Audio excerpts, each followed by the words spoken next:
says, Ephraim feeds on the wind and pursues the east wind. Ephraim feeds on the wind. As we know in Hebrew, wind is the same word as ruach.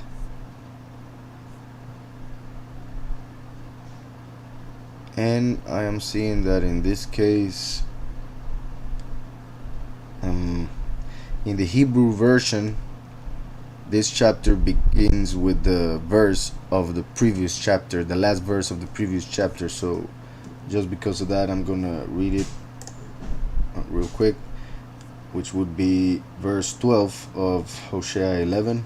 It says, Ephraim has encircled me with lies, which has to do with the apostasy in which the many are living nowadays, for Ephraim represents the many.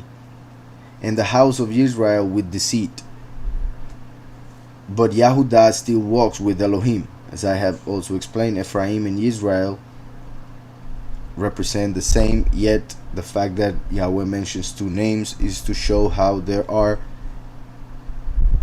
some people who are, for instance, Ephraim like the many Christians, and Israel like the Jewish people who do not accept Yahushua HaMashiach. They are both in rebellion in one way or the other. Christians because of a false doctrine and therefore a false Messiah, and Jewish people because of their rejection of the true Messiah and claiming that Messiah has not appeared yet. So Ephraim has encircled me with lies, and the house of Israel with deceit. Yahushua is the truth, yet they teach doctrines which are lies and commandments of men, which pretty much deceive them. But Yehudah, as in those who praise Yahweh, the chosen few, but Yehudah still walks with Elohim, as we see in Revelation 7 and 14 about the 144,000, and we see how they are the ones who follow the Lamb wherever he goes. So Yehudah still walks with Elohim, as in Yahushua, who is Emmanuel, Elohim with us, even with the set apart one who is faithful. Even with the set apart one who is faithful. So that is Yahweh, of course, but the fact that mentions once again two different ways of referring to the Almighty has to do with how he would manifest twice, as first and last. So now verse 1 of Hosea 12, which would be verse 2 in the Hebrew version. Ephraim feeds on the wind, on the ruach. So in the literal sense of what we understand as wind is as somebody who eats nothing. No matter what he eats, he doesn't receive any nutrition from it. Is as if he were eating just air. So he won't be fed correctly, and therefore he would eat eventually. And that's pretty much what we see in the congregations of the world when they teach false doctrines, which are pretty much as fast food. So if they only feed on that, they will eventually have a problem in their spiritual health and could die in judgment. So here, other than the literal that I just mentioned, or the fact that they eat doctrines that do not feed them, is the fact that they really crave ruach, or spirits. They want to feel different things and experience certain things that are not really knowledge or wisdom or come from the Almighty. They just want to feel. So they end up in certain religions or doctrines where different spirits work on the people and make them feel things, but that do not build them up. Meaning they may have certain good feelings, they may have a certain experience, like in Christianity where they fall and like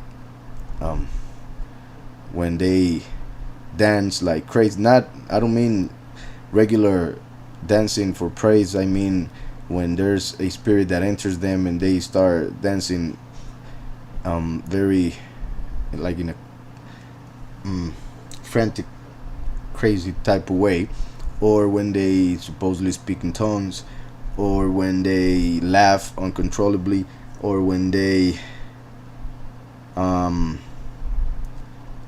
there are some that even growl and howl and act like animals.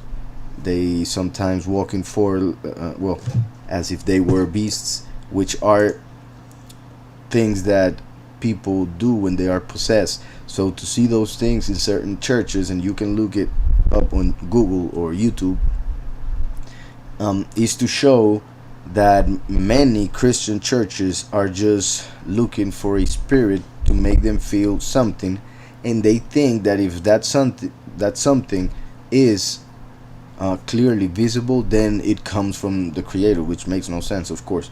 But it's part of what we see here when it says Ephraim feeds on the wind, other than what I already said, the false doctrines. And because of those false doctrines, they end up seeking spirits that do not come from the Almighty, and pursues the east wind, which is the wind that comes from the place where the sun comes up, which represents a hot wind which burns. So therefore it represents throughout scriptures the spirit of the abomination of desolation, which will appear in the east. When it does, as Yahushua said, when you see the abomination of desolation in the place where it should not be, those who are in the city go to the mountains, and those who are at work, and those who are at home. And he says not to go back and take anything, all of it that we already know as the second Exodus, and we find in Matthew 24, Luke 17, and Mark 13. So Ephraim, the many, feeds on the wind and pursues the east wind, the false Messiah, the spirit of error. He daily increases lies and desolation, confirming what I said regarding the east wind being the spirit that will enter the body of the false Messiah to become the abomination of desolation. He daily increases lies and desolation. Not only that, Yahushua is the truth. Therefore, the false Messiah, the abomination of desolation, is the lie. He daily, Ephraim, the many, increases lies and desolation. Also, they make a covenant with the Assyrians, and oil is carried to Egypt. As I have explained many times, the Assyrians, or the Assyrian Empire, represents the world government of the end times, the New World Order. So the Assyrian is a representation, a title that is connected to the first beast, the little horn, while Egypt represents the false religion of the world of the end times, and therefore Pharaoh would represent the Pope, the false prophet. So also they make a covenant with the Assyrians. Instead of making a covenant with Yahweh, instead of accepting the Torah, which is the covenant Yahweh made with us through Yahushua HaMashiach, of course, meaning the new covenant which he made through his blood, which was actually the one that Yahweh promised, which he was representing by the covenant made with Abraham through the circumcision, and with Moshe with the Torah. Yahushua fulfilled it in every way, and many others that I didn't mention. So he daily increases lies and desolation. Also they make a covenant with the Assyrians. So instead of accepting the truth of Yahweh to have the peace that surpasses all understanding, for instance, they make a covenant with the enemy, with the beast. So they accept the world government, they accept what the world government is offering them, and they see it as salvation. So they make a covenant with the Assyrians, like nowadays when people trust the government more than they trust Yahweh or the scriptures, or even the one they believe in, of course, because they are afraid. And it is all connected because the God of this world, the Elohim of this world, is Satan. So that is why the media of this world is feeding them fear. So that is why the people who worship that God are fearful, because the God of this world is telling them how to feel through COVID and all of that. So they make a covenant with the Assyrians, and oil is carried to Egypt. So we see covenant with the Assyrians. I already mentioned what that would represent, but oil represents the covering of the spirit. Oil represents spirit. So the anointed one, which was the high priest or the king, those two were anointed with oil, representing that they had the covering of the spirit. So the fact that it says oil is carried to Egypt shows how Egypt, in this case, in this context, is representing the spiritual part of the government of the end times, because it's the connection to the oil, which represents spirit. So an oil is carried to Egypt. So their spirit goes to Egypt, not to Israel, not to Yahweh. Remember also that in Revelation 11 we see that the two witnesses will be killed in the place that spiritually is called Egypt, and they are killed where Mashiach was killed. So that means that Jerusalem, or even Israel, is as Egypt spiritually, as Revelation 11 says. So I say that so that we understand that Egypt is not having to do, or we don't get the image of the actual Egypt as everybody remembers it, but it's talking about the spirit that was within Egypt and how it led, for instance, Pharaoh to enslave the people. That same spirit would be working through religion, through enslaved people with commandments of men, for instance. So it would look very different, but it would be the same ruach, the same spirit. That's why it talks about the oil being carried to Egypt. They are thinking that they're going to Israel or to the people of Yahweh or to Yahweh, but instead they're going to Egypt, to the spirit of error, to the enemy. So that's the point regarding how it says there about Egypt, but in Revelation 11 we see that Israel of nowadays, or Israel, the state of Israel nowadays, is actually as Egypt of back in the day. So verse 2, Yahweh also brings a change against Yehudah. Yahweh also brings, a charge. I'm sorry, didn't see the R. Remember that you can write all your questions on the chat, and I'll get to them as soon as we're done with the chapter. So, Yahweh also brings a charge against Yehudah, and will punish Jacob according to his ways. According to his deeds, he will recompense him. This verse, we see how he's now also bringing a charge against Yehudah. As I always explain, it depends on the context who Yehudah would represent. If we see only Israel and Yehudah and they are both doing bad, is having to do with the many Christians and the Jewish people who claim to come from Yehudah, who do not accept Messiah. But also remember that the last, even though he comes from Ephraim genetically, through Yahushua becomes a Yahudi. But since he comes as the prodigal son, and many other things that happen with the last, as Yahweh promised, he has to die in Revelation 11 with the other witness. So just like Yahushua was punished for our sins, now the last becomes the second coming.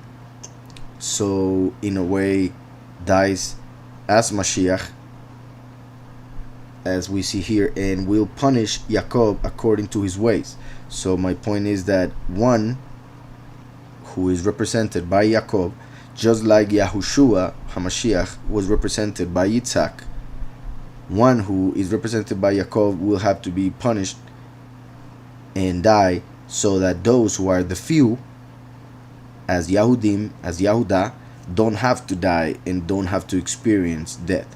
So the chosen few, they have sins, so because of that there will be a legal complaint against them. Yet since they accept not only the first but also the last, meaning both manifestations of Yahweh on this earth, they save their soul and their body, so they are transformed. But the last, in whom they also believe, meaning his doctrine, which is the testimony of Yahushua HaMashiach, he will have to die so that they don't. So it's interesting how it says Yahweh also brings a charge against Yehudah, just like the 144,000 also have done certain things that are not right, and that is why we needed Mashiach for our sins.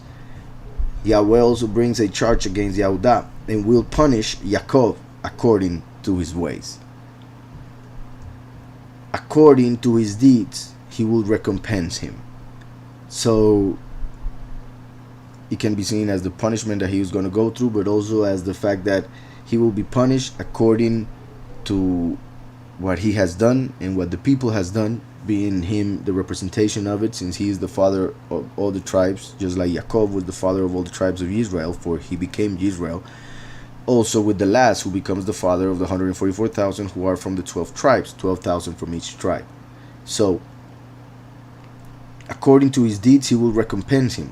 Could also have to do with not only will he be punished for the sins of the people, then resurrect to get the reward for the ministry that he fulfilled.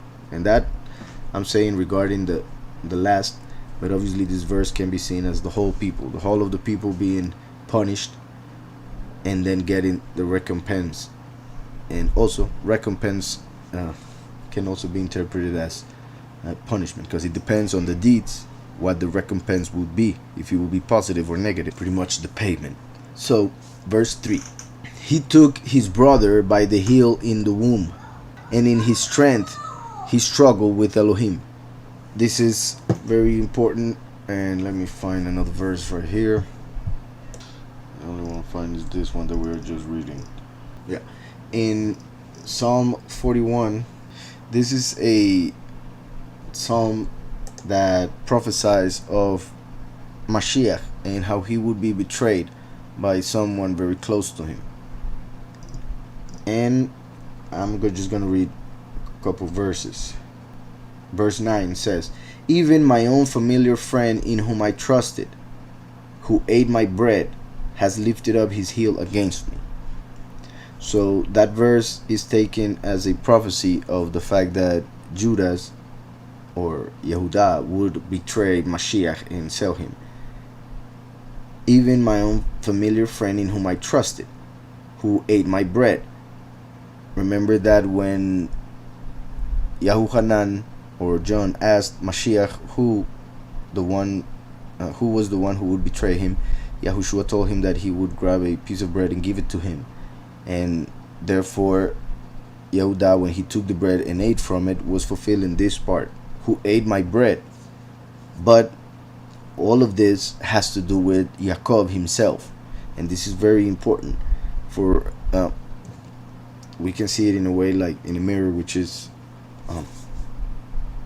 the other way around, because in Hebrew this verse says also the man of my shalom, of my peace, as a brother is supposed to be that. And Esav, the brother of Yaakov, hated Yaakov for what he had done when he bought the right as the firstborn from Esav.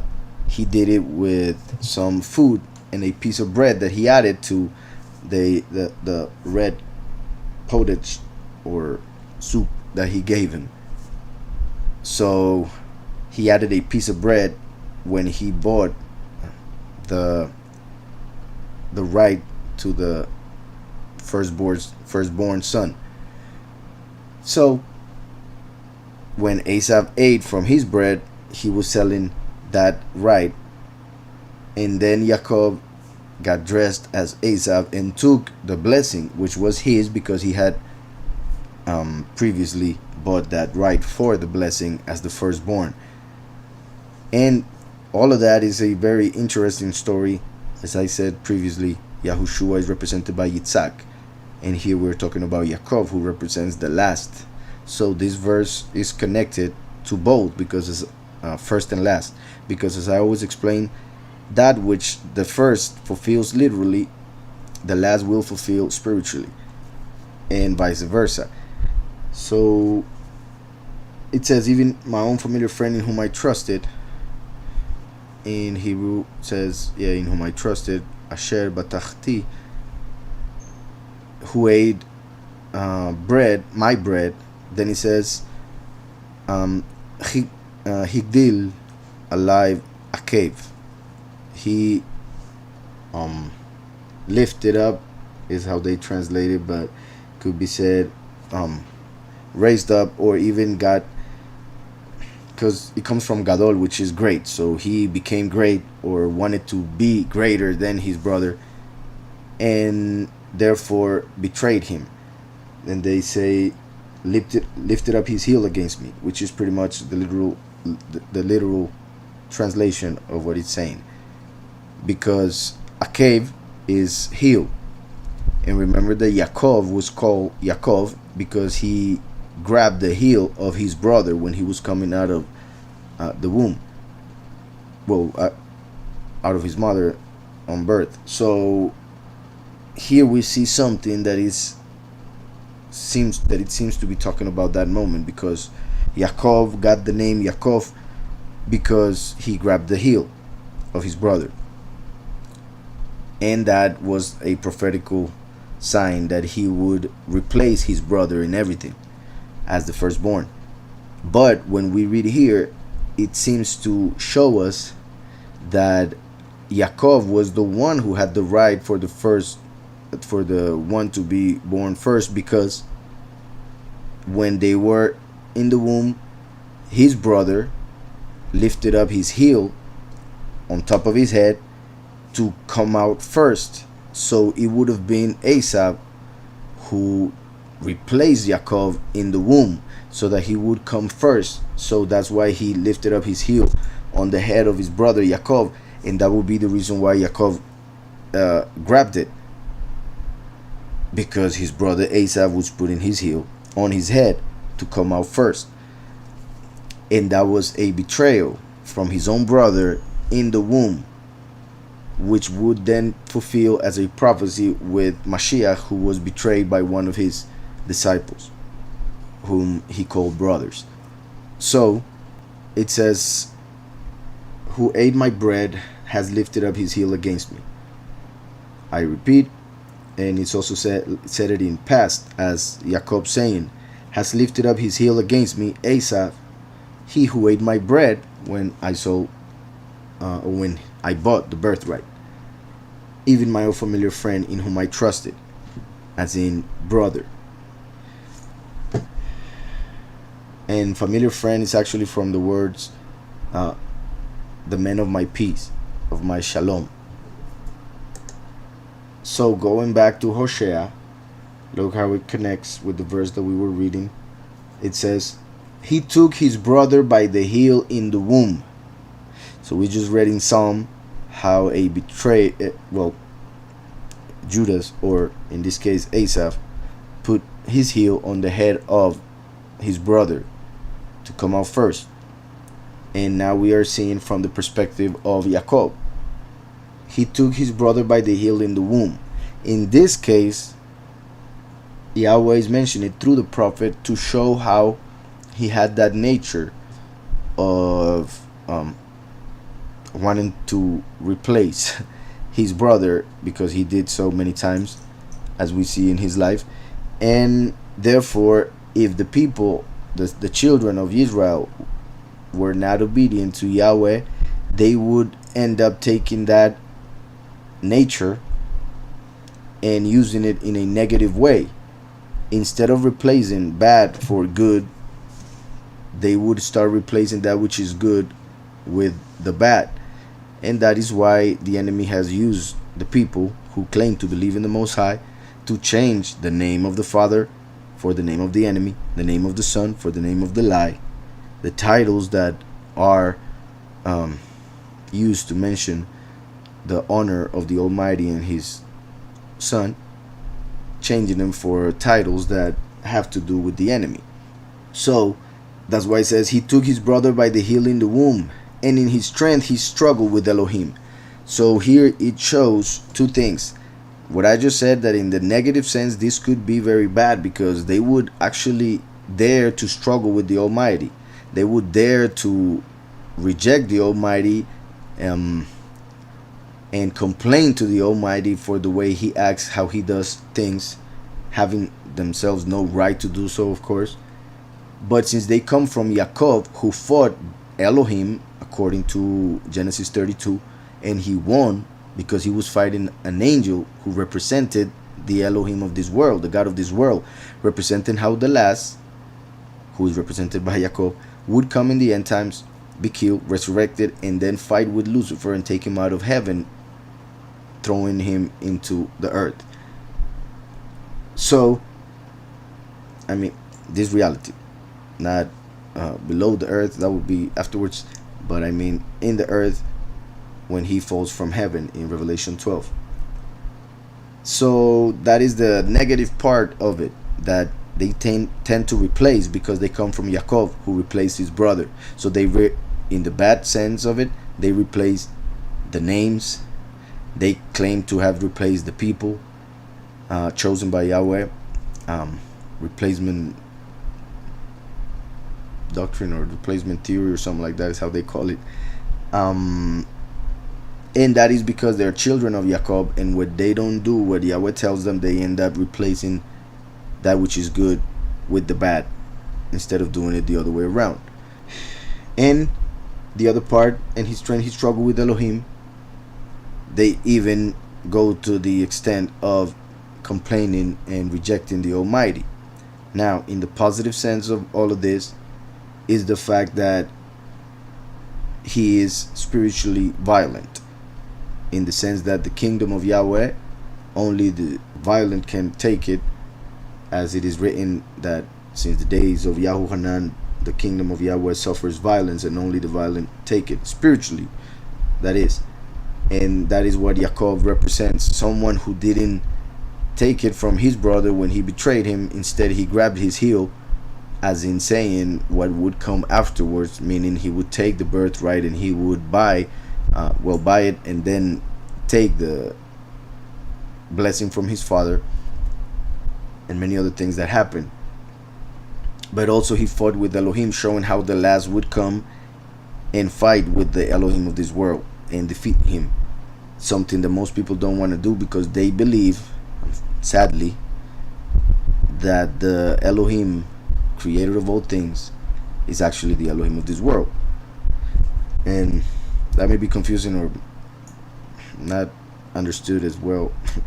What I'm trying to say is that most Christians, if not all, know the verse that says that Satan is the god of this world. Most Christians know that verse, Satan is the god of this world, but they don't actually comprehend it, what it really means, because they are part of a church that is part of the world. They are part of a doctrine that the world accepts, that is all around the world, everywhere. So they don't realize that the one they are following is actually the god of this world. And that is my point. They read the verse, but they don't understand what it really says. They think that it just means the entity who makes people go and party, the entity who makes people go and drink, and the entity who wants people, I don't know, killing each other and stuff like that. Obviously, that's Satan, but there are three Satans, as I have explained previously, and the one in the middle, which is Halel, Lucifer, that is the one who tries to act, as they would say, holy. That's why he comes from the sun, as the god of the sun, or the angel that is represented by the sun, which comes down every afternoon, representing how Lucifer will fall at the end of history. The fact that Yaakov fought Elohim is to show that the last would have to come and fight the god that everybody worships in the world, or gods, because there are different religions, but mainly the one that everybody calls God. So he took his brother by the heel in the womb, and in the strength he struggled with Elohim. Then it says, and also, by the way, the fact that it says that he fought with Elohim, and this is very interesting, because it says Sarah et Elohim. When it says struggle with Elohim, Sarah et Elohim, Sarah as in the name of the matriarch, which means, in the sense of her, a noble woman, or being a princess, in this case a prince, but the way it's being used is as a verse in which him as a prince fought Elohim and won. Sarah has as a root Sar, which would be a prince, a malach, as Michael is called in Daniel. In the book of Daniel, Michael is called a Sar. So we see here how Jacob represents Michael, who would appear in the earth as the last. And not only that, also he uses that Sarah because that is the root of Israel, the prince of Elohim, or he who struggled with Elohim. And the fact that it says Elohim and not just El, Elohim means plural, it's plural, mighty ones. Therefore, as I was saying, the last comes and fights the God of this world, who acts through all the gods that people worship in different religions. He took his brother by the heel in the womb, and in his strength he struggled with Elohim. Yes, he struggled with the Malach and prevailed. This is a very important verse for many reasons, but I'm just going to mention two. First, when people read Genesis 32, and they see in their translations that it says that Jacob fought God, many Christians don't even want to get into it because they get confused as in how he could fight God as they see it, and how he could win. How in the world could he win fighting with God? So that is a very problematic, I believe, chapter for many people. If we see it in Hebrew, we see that it says Elohim, and Elohim, if we have a little bit understanding of how the titles in scriptures work, we can understand that Elohim is a title, not a name. So even though it's a title that is used for the Almighty Creator, it's also a title that is used for angels. So then we can understand that obviously Yaakov was not fighting with the Almighty Creator, because he would not win, because Yaakov was in the side of the Almighty Creator. So why would he fight him? And Yahweh is invisible, has no body, and therefore who would he hit? And many other things that could be said regarding how illogical that seems when we interpret it as the Almighty Creator fighting Yaakov. That was not the case, and we can confirm that through this verse. There are a lot of people that when I say that Elohim is a title regarding how Yahweh acts through angels, it's a title that represents the fact that Yahweh acts through certain angels. That's the reason of that title, and I have explained that many times, and I have found many people that complain against me about that. They say, how can you say that? Where does he say that? This and that. And we have it right here. He just said that he struggled with Elohim, but then the prophet, and Yahweh through the prophet, explains so that nobody makes the mistake of thinking that he was fighting the Almighty Creator, because it says, yes, he struggled with the Malach and prevailed. So Elohim, in this case of Genesis 32 and Hosea 12, is a Malach, is an angel that he fought, and it was the angel of Asaph, who is called Samael, and who is the first Satan. So he fought Satan and defeated him. Verse 4, which in Hebrew is the 5th, it says, Vayasar el Malach. So, and he fought against the Malach. When it says, and he struggled, or I said he fought, Vayasar, I repeat, those in this case are 4 letters because of the N at the beginning, but the 3 letters, Yasar, are the first 3 letters of Israel. As a matter of fact, in this chapter it says, Vayasar el Malach. In this case, the word El has to do with that he fought with the Malach. But that word El is also the same as mighty one in singular. El, singular, Elohim, plural. So the fact that is written in this verse, Vayasar El, we can actually see, if we were to unite Yasar with El, we have the name Israel. So the prophet is writing the name Israel to show why he received that name, because he Yasar El Yisrael. So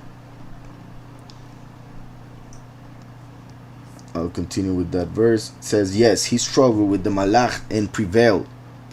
He wept and sought favor from him. It is interesting, I find at least, how the Almighty always connects the teachings, even those in English, with those in Spanish, because as you guys know, we study every Shabbat in Spanish. And this coming Shabbat, we are reading Genesis 32, and this chapter has a lot to do with that. So yeah, it's going to be great. So verse 4, yes, he struggled with the Malach and prevailed, which is amazing how a man can prevail against a Malach who was made greater than humans. And that is to show the power that comes through Mashiach, because Yahweh through Mashiach will make us greater than the Malachim. So yes, he struggled with the Malach and prevailed. He wept and sought favor from him. He found him in Bethel. He found him in Bethel. Bethel was the name that Jacob gave to a place called formerly Luz. He called it Bethel because when he went there the first time, he fell asleep and he saw the entrance to the heavens, and how there was a ladder that was being used by the Malachim to come down and going up. And the Malach of Yahweh appeared to him and spoke to him. And then he woke up and he grabbed the stone that he was using as a pillow and anointed it. He poured oil on it to represent that would be the house of Elohim. So he called it Bethel, which means house of Elohim. And that stone which he anointed represents Mashiach, which means anointed one. And Mashiach is the cornerstone. And that's why Mashiach in John told Nathanael that from that moment on they would see the Son of Man and the angels of heaven descending and ascending on top of him. Because from the time that Yahushua came and became the stone, the cornerstone, then the Son of Man, the last, because Yahushua said the coming of the Son of Man will be like the days of Noah. So the Son of Man, even though he's in the third person when he says it, and it connects with him, of course, is a prophecy of the second coming. So the Son of Man is the second coming, the last. And he will rest on Bethel, meaning where the place where the house of Elohim should be or would be. That's where he's going to rest or die, because he's going to kill where Mashiach was killed, as Revelation 11 says. And when he dies, he will rest on Mashiach because he's the cornerstone. So the last, when he dies, he will die accepting Mashiach as his savior, as his sovereign. So that's what that moment represents when that happened to Jacob. So Jacob, after he got up and he anointed the stone and said the things that he said regarding how he would become the house of Elohim, he went and worked for Laban for 20 years. And he got most of his children, his wives, and then he went back. And when he was going back is when he fought the angel in Bethel, when he was going through that same place. So that shows how the last, when he dies, where the house of Elohim would be, he will resurrect and go up and enter heaven, because that's the entrance to heaven, and then he will fight the angel. That's why there is a connection between those two moments, and that's why it's being mentioned here. He wept and sought favor from him, as when the last is about to die, he will weep and seek the favor of Elohim. He found him in Bethel, and there he spoke to us. And there he spoke to us. Yahweh spoke to Jacob, but since we were all within Jacob, then he spoke to us. He found him in Bethel. Also, the fact that the last will die and resurrect and enter heaven is represented by how he will find him, Yahweh, in Bethel. When the last dies, he will be able to finally find Yahweh, whom he was seeking his whole life. He found him in Bethel, and there he spoke to us. That is Yahweh Elohim Sabaoth. Let me see how it says. Yahweh Elohei Hatzabaoth, Yahweh Zikro. Yahweh, that is Yahweh Elohei of hosts. Yahweh is his memorable name. That is important. It said Yahweh Zikro, meaning Yahweh is the name which we must remember. That's what it means. After it said Yahweh Elohei Sabaoth, in this case Hatzabaoth, of the hosts, Yahweh Elohei Hatzabaoth, then it says Yahweh Zikro. It doesn't say Sabaoth Zikro, it doesn't say Elohim, but Yahweh, meaning even though he has titles as Elohim or Sabaoth, the name that we must remember as his personal name is Yahweh. Then it says, so you, by the help of your Elohim, return. So you, the people, by the help of your Elohim, return, as in repent from the way in which you were going. Observe mercy and justice. Yahweh tells us many times, and even in Hoshea, as we have seen, that he didn't want the sacrifices. He wanted mercy. He didn't want blood and fat of animals. He wanted justice. So that's why here it repeats, observe mercy and justice. First and last, mercy, which is the forgiveness of sins through Yahushua HaMashiach, and justice, the one who comes to bring judgment. And wait on your Elohim continually. And wait on your Elohim continually. A cunning Canaanite. A cunning Canaanite. Some translations have a cunning merchant because of the meaning of Canaanite. A cunning Canaanite, deceitful scales are in his hand. In a way, we can understand this as how those from Israel, the people of Israel who went to the land of Canaan to take it by the hand of Yahweh, after they began worshiping the same entities as the Canaanites, spiritually they became Canaanites, and therefore they were deceitful, and they were doing a lot of things that Yahweh forbids. So just like when a person from whatever nation they may be, if they accept Yahushua, they are one with him, and therefore they are Israelites, true Israelites in the spirit. So a cunning Canaanite, deceitful scales are in his hand.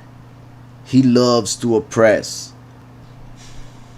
It's interesting how in the third seal of Revelation 6, we see that the rider of the horse has scales in his hand, and he comes to bring hunger to the world. Mainly spiritual hunger, but there will be obviously also physical, literal. So the questions: how do you think the Jews interpret verse 2? Verse 2, Yahweh also brings a charge against Yehudah and will punish Yaakov according to his ways, according to his deeds he will recompense him.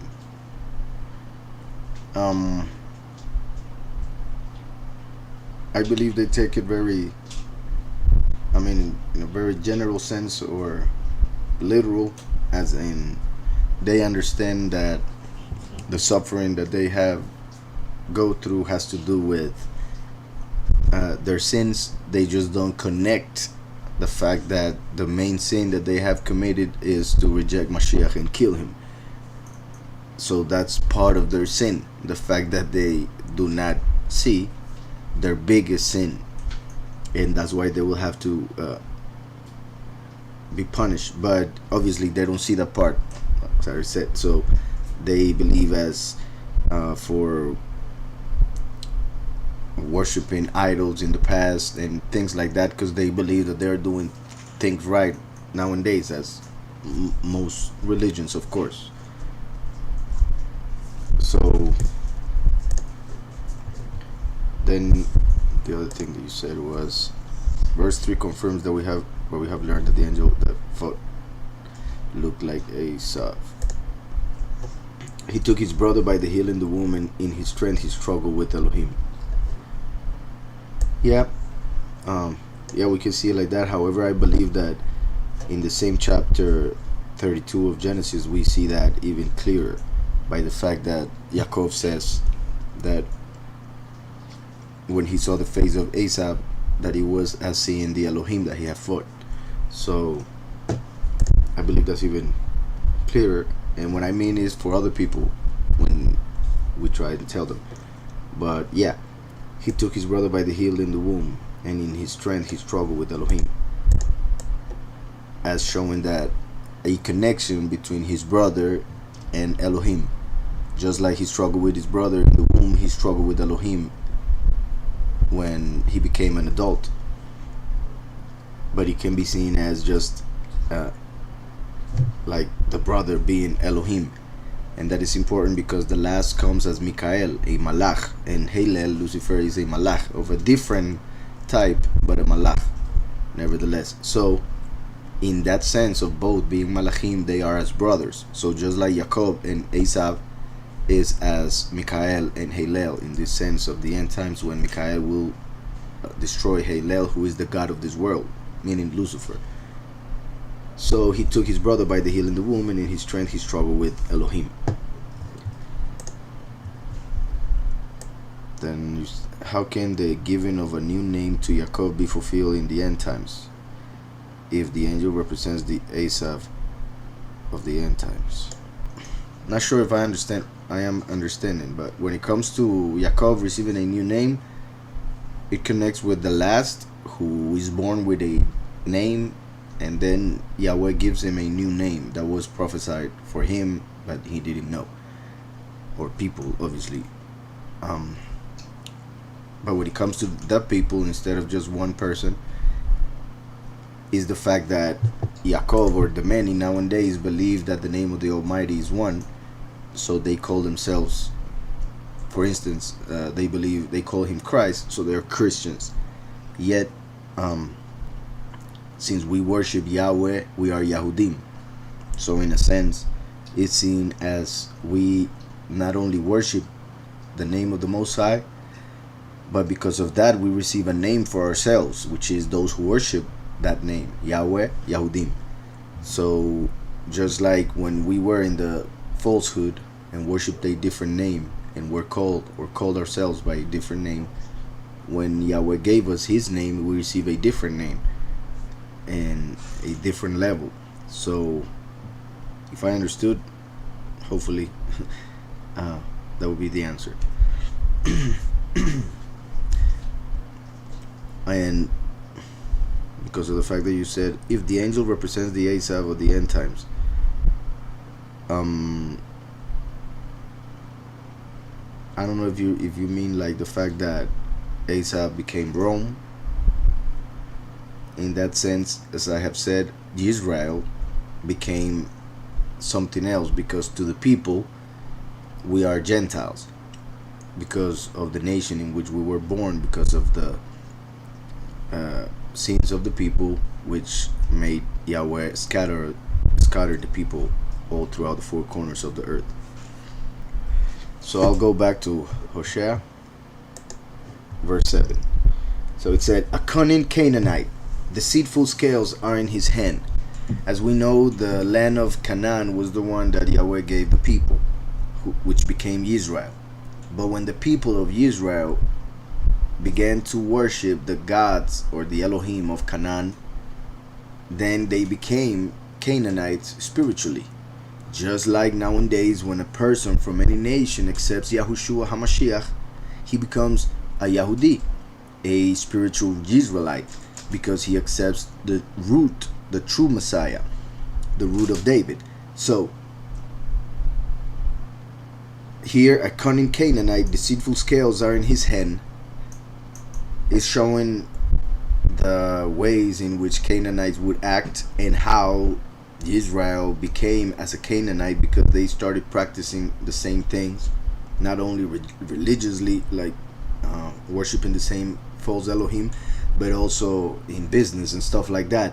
As in, deceitful scales are in his hand, and it is written that Yahweh hates deceitful scales. So the fact that people were doing that was to show, or shows, that they have no regard for what Yahweh thinks about what they do, or how they should do things. So also it's important that in the chapter 6 of Revelation, we read that the third seal, when it is open, a horse comes out, and its rider has scales in his hand, and he's gonna bring what is prophesied in the book of Amos, the prophet Amos, which says that in the end times there would be a hunger, a famine that has never been seen in history, like never before. Even though we see in scriptures that there have been 9 famines, and the one in Amos is the 10th.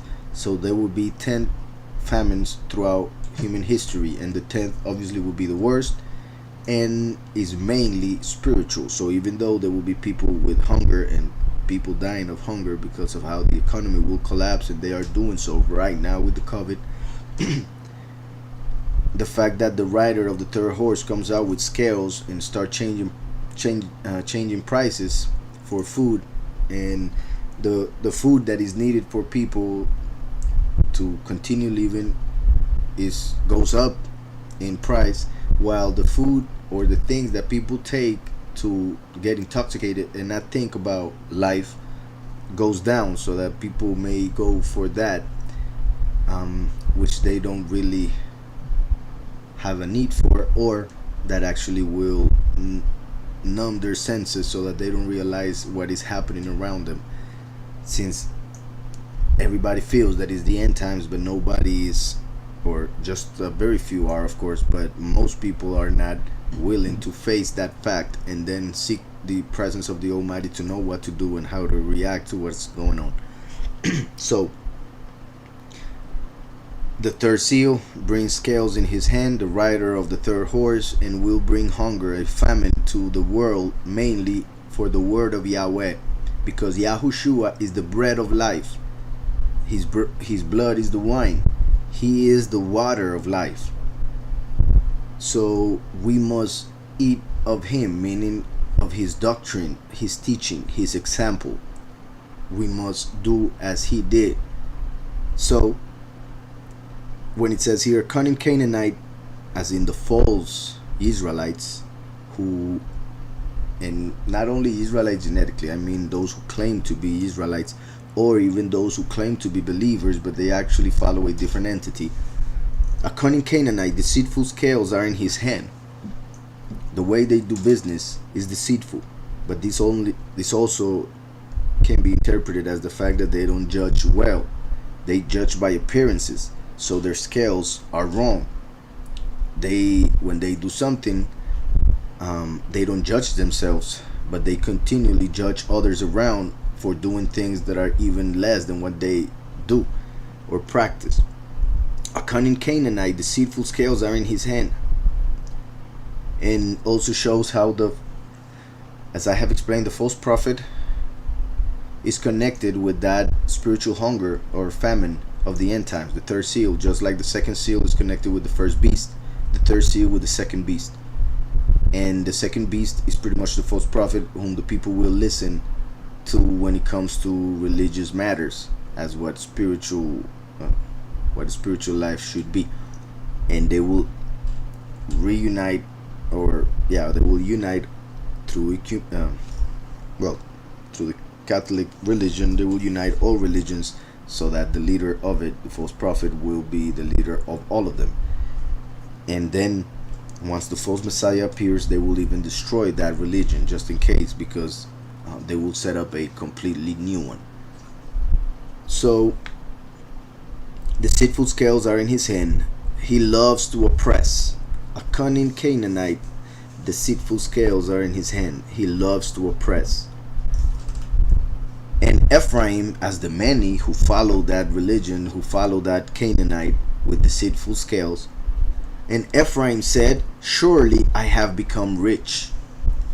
That shows the connection between the Canaanite and Ephraim, because the Canaanite is the one with the deceitful scale, meaning doing wrong, shady businesses, or commerce, which is one of the things that Yahweh tells the great whore, which is the reason why she falls and is destroyed, because of her merchandise.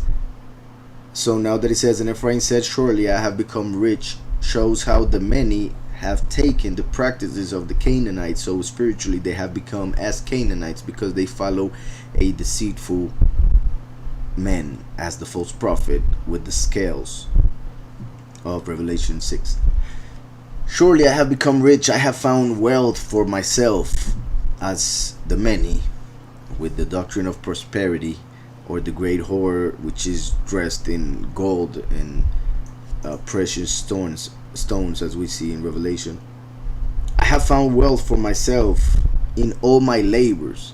And also the false Yahudim, the false Israelites who call themselves Jewish people, many of them have most of the control of the riches of the world through the banks that they established, as in the families of the Illuminati, the 13 families. Many of them claim to be Jewish, as the Rockefellers or the Rothschilds, for instance, which are pretty much two of the most known and the ones that are mostly involved with the money, or appear all over the place when it comes to following the money. So, surely I have become rich, I have found wealth for myself in all my labors. In all my labors, they shall find in me no iniquity, that is sin. They shall find in me no iniquity, that is sin.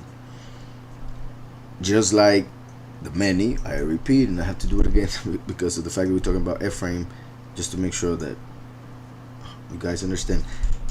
Ephraim as the many who are in the false doctrine, but they obviously believe to be in the true doctrine. If not, they wouldn't be there. So because of the doctrine in which they are, they receive certain things of this world which do not come from the heavens. They are of this world, and therefore the Elohim of this world is the one who gives them those things.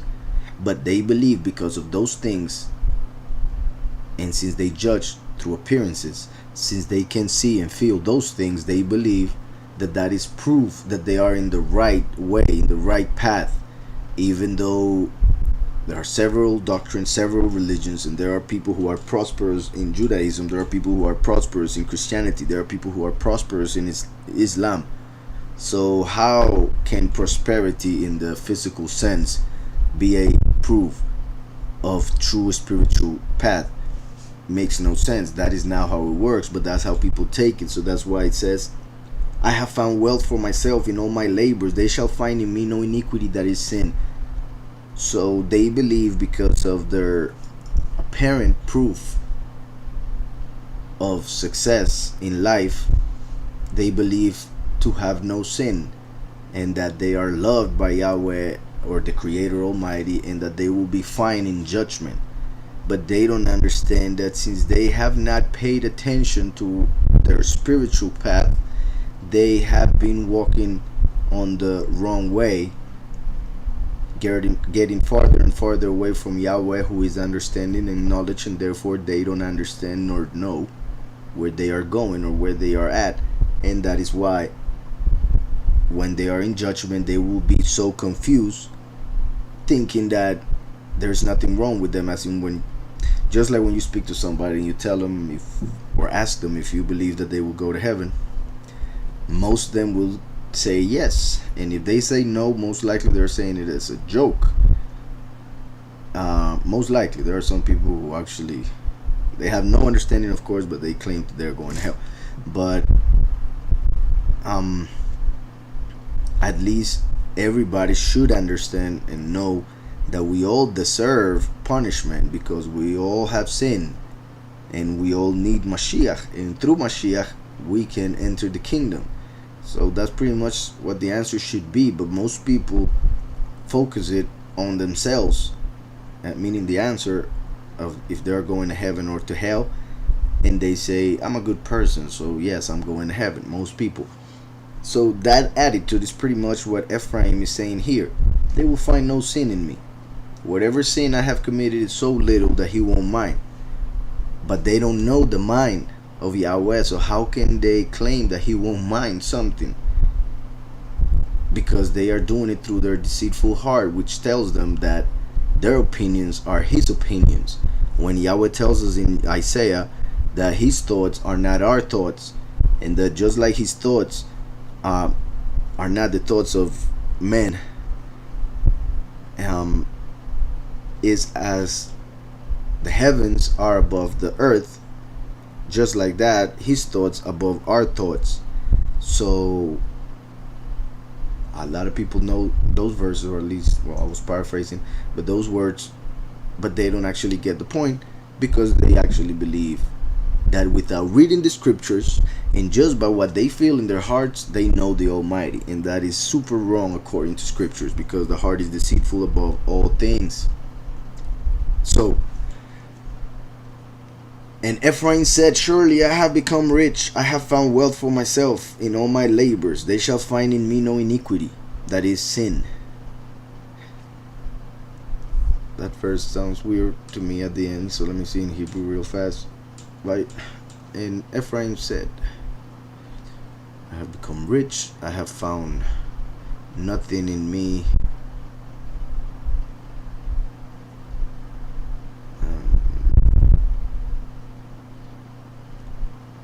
and they will find iniquity, that is sin. Yeah. No. And they won't find in me iniquity, that I have sinned. So then it says, verse 9, but I am Yahweh your Elohim. But I am Yahweh your Elohim. Ever since the land of Egypt. In the sense of Israel, he's telling them, ever since I took you out of Egypt. This is important because one could say or argue that Yahweh was the Elohim of Israel ever since Israel got his name, or ever since Abraham, or even ever since Adam. But Yahweh is telling ever since Egypt. And that is important because Yahweh has ruled over this earth in 3 different ways through history. 2,000 years he ruled over an angel called with the title Elohim, which ruled as 7 entities called the authorities. And that's what is called in scriptures when death ruled over the earth. Then came the law and the prophets, and the law and the prophets started when the law was given in the Mount Sinai after Egypt. So the fact that Yahweh here says, but I am Yahweh your Elohim ever since the land of Egypt, is pretty much saying about how Yahweh got closer to the people in that moment of the Exodus, because that was the moment when there was a change of administration from death to the law. But then like 1500 years later, pretty much, Mashiach would appear and would bring favor. I normally explain it as 2,000 years, 2,000 years, and 2,000 years to make it easier, but it's not as exact. The time that each one of those rules happened on earth. So first death, then the law and the prophets, then Mashiach came and brought favor and the truth. So Yahweh himself through Mashiach. Before that, Yahweh was acting through angels as Sabaoth, those who would be the armies of heaven, the hosts of heaven. So Yahweh Sabaoth makes reference to that. Yahweh Elohim makes reference to the authorities that I mentioned earlier. That's why it mentioned in this same verse that Israel fought Elohim. But that Elohim was Samael, which was the leader of the authorities, with whom we are fighting according to Ephesians, that we are in a spiritual war against authorities and principalities. That means with the angels of Samael and the angels of Hillel, and then the angels of Azazel, as the whole verse says in Ephesians. So here it says, but I am Yahweh your Elohim ever since the land of Egypt. I will again make you dwell in tents. This is also very important because here is talking about Sukkot. Just like in the first Exodus, Yahweh made the people come out and have to live in tents around the desert. Now Yahweh is saying that there will be a second Exodus. There will be a second Exodus in which something will happen very similar to that which happened at that time. Ever since the land of Egypt.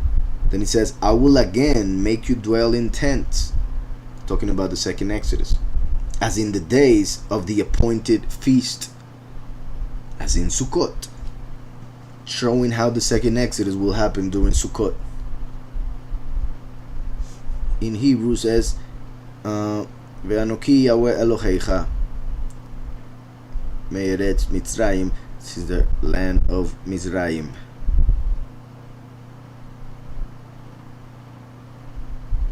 I once again will make you dwell in tents, as in the day of the Moed, as in the day of the feast, as in the days of the feast. Then it says,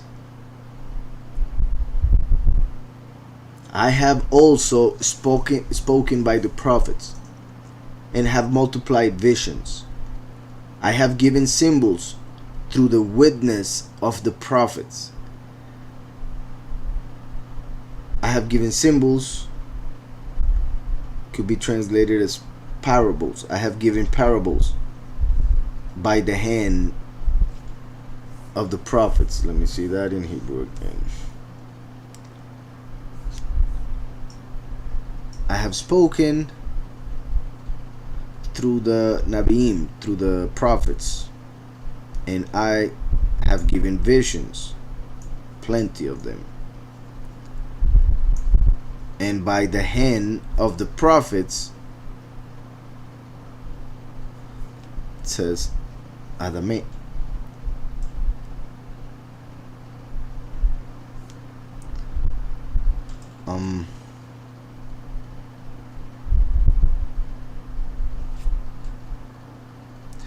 And by the hand of the prophets, it says here, witness. I have given symbols to the witness of the prophets.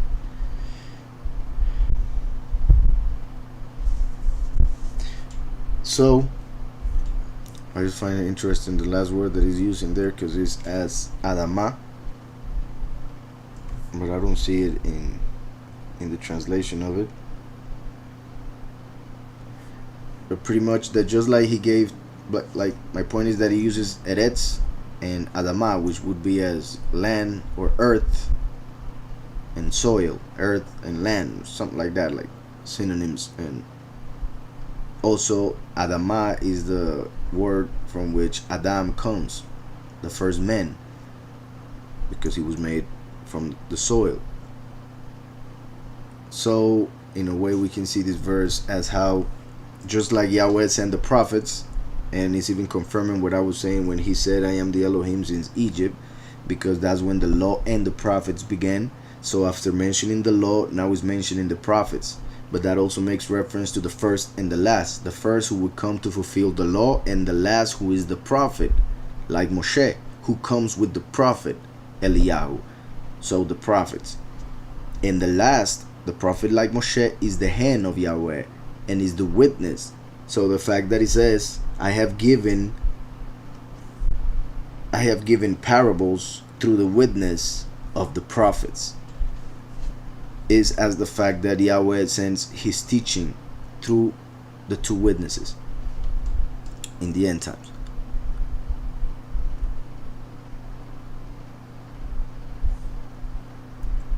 So verse 10,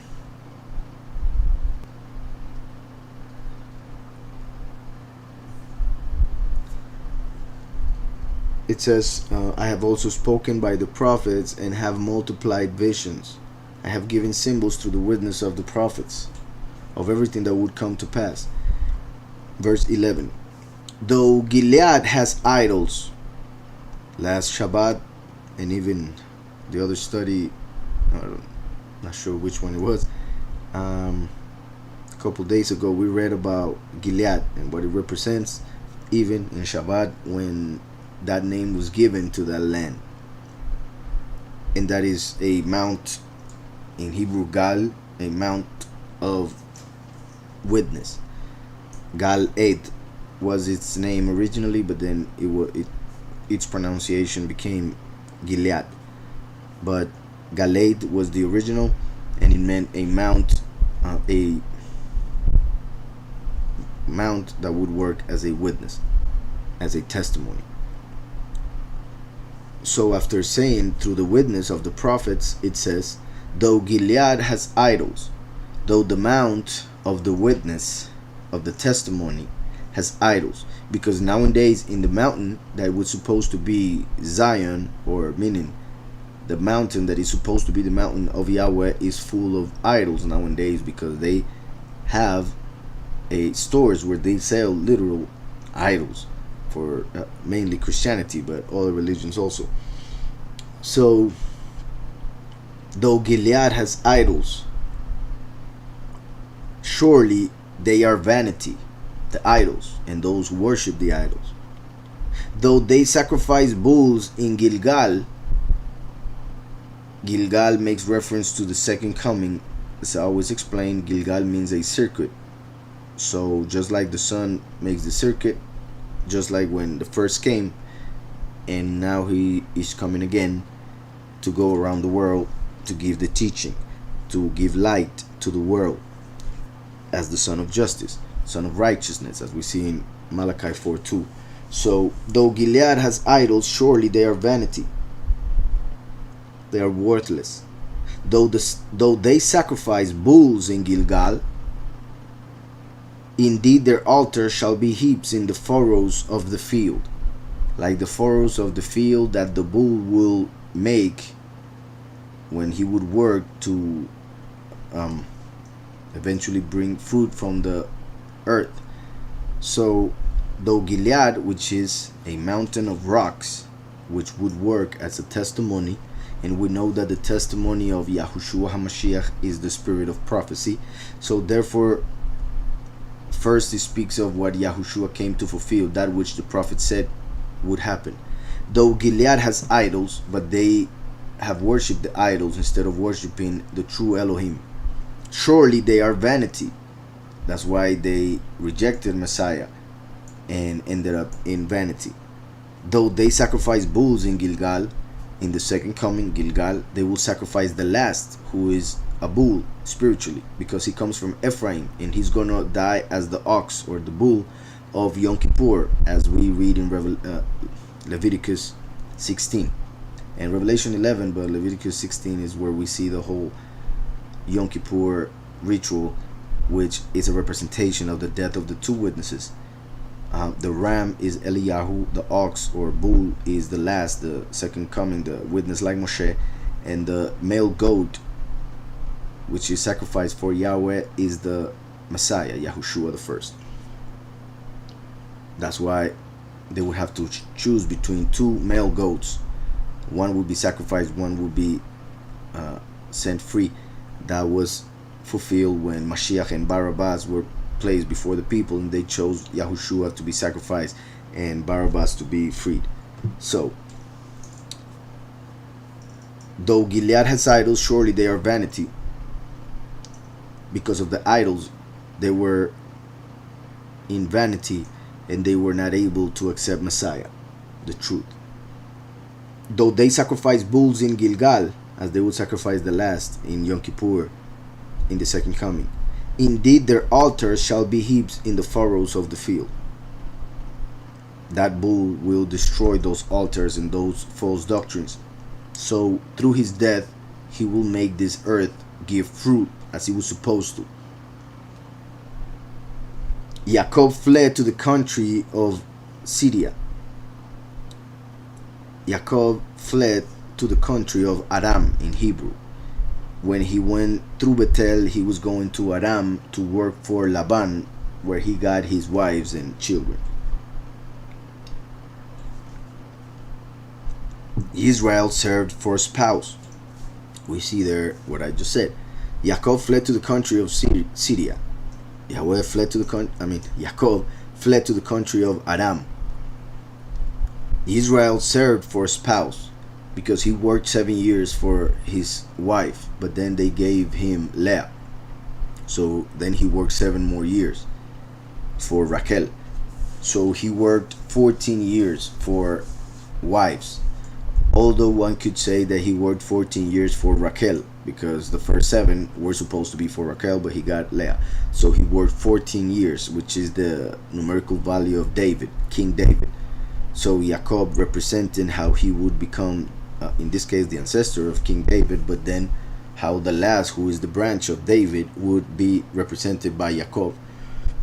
And just like Jacob have Rachel and Leah, that is to show how the last comes from the few and the many. Just like Rachel or Rachel only had 2 children and Leah had 6. Then the concubines became wives also, but they are pretty much extensions of the first 2, Rachel and Leah. So Jacob fled to the country of Aram. That is to show that the last, the second coming, as it's making reference in the previous verses, would come not as the first, who was in the land of Israel. Yahushua came to Israel for the lost tribes of Israel and died in Israel. The last will flee from Israel in the sense that he won't be born there, but he will come to the earth through the nations, because Israel itself was scattered.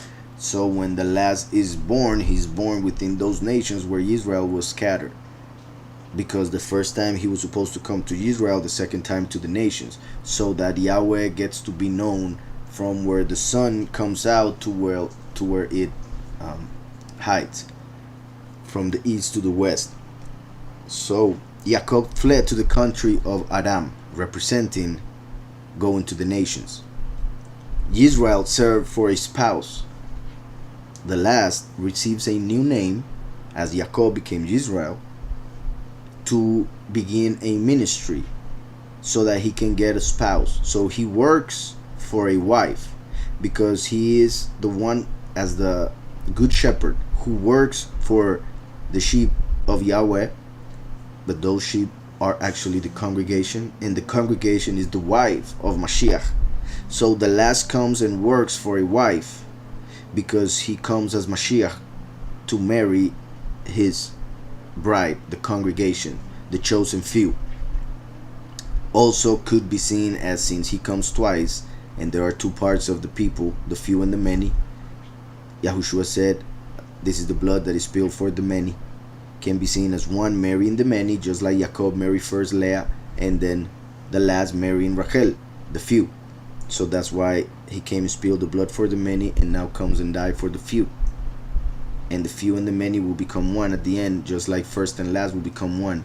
And in the wedding of the Lamb, we see that the fulfillment of him being married after having worked and suffered on earth through his ministry. So Israel served for a spouse. The last comes and serves Yahweh to receive a wife, meaning the congregation. And for a wife he tended sheep. Another confirmation of what I was saying, how I connected sheep with the wife.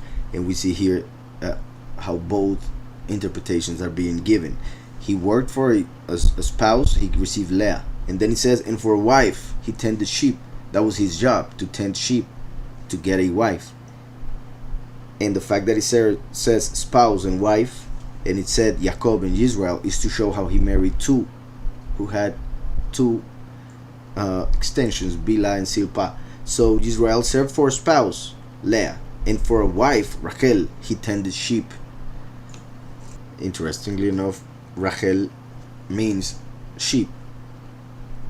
So it says Israel served for a spouse, and for a wife he tended sheep. The service could also be said for the many who will serve, and the sheep as the few who follow the good shepherd. Verse 13.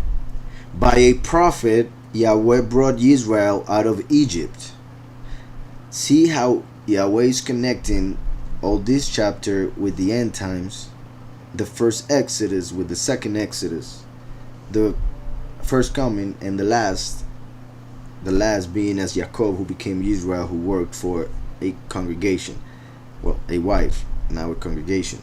So verse 13 says, by a prophet, and Yahweh told Moshe, who is the prophet he's mentioning here, Yahweh told Moshe in Deuteronomy that he would bring a prophet like him from amongst his brethren. He didn't say from Levi, from your own descendants. He said from your brethren, meaning from Israel. That's why he comes from Ephraim, and that was represented by Yahushua, known as Joshua, whose name was Hoshea, just like the name of the prophet we're reading today. So Hoshea was given the name Yahushua to enter the land. He was a descendant of Ephraim, and he was the successor of Moshe, to represent the prophet like Moshe, who would come at the end, who would become the second coming of Yahushua, yet being from Ephraim, and would take the people into the kingdom of Yahweh. So by a prophet, Yahweh brought Israel out of Egypt. Just like by the prophet like Moshe, Yahweh would bring Israel out of the world. And by a prophet, he was preserved. The same way during the 3.5 years and the salvation itself, which would be that preservation mentioned here. Ephraim provoked him to anger most bitterly. Ephraim provoked him to anger most bitterly. The many will provoke the last, who is the anger of Yahweh, bitterly, which will mainly manifest when they reject him and kill him. Ephraim provoked him to anger most bitterly. The many, through their apostasy, have provoked Yahweh, and that would be felt by the last when he's killed by them. Ephraim provoked him to anger most bitterly.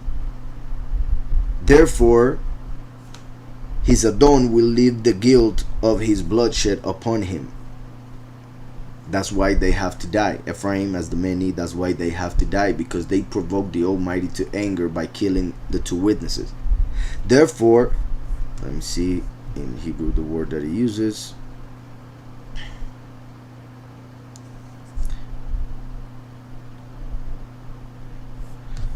Oh, well, it has an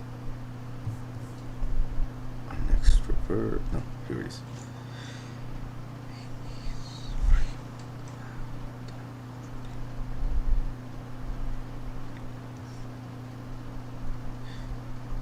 Alright.